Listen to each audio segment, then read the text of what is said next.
How to create your July dump photo on Instagram. Hello everybody, welcome back to our channel. Today in this video we will guide you through on how we can create our July dump photo on Instagram. So let's just go ahead and look out on how we can do that. First of all, head over and launch your Instagram application and just go normally with the process on how you normally post the Instagram story. Swipe to the left side of your screen and select a picture for your story. For example, this one right here. So here at the top you can find a smiley option beside the text edit option.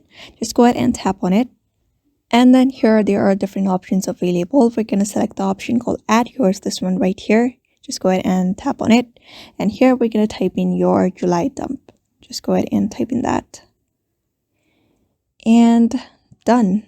After that, place it on your picture wherever you want to place it, and tap on your story and wait for the story to be posted, and other people can also add their July dump by following this method. So that is how you create your own July dump post on Instagram, by following those methods. So therefore, I hope this video was helpful to you, and thank you for watching this video.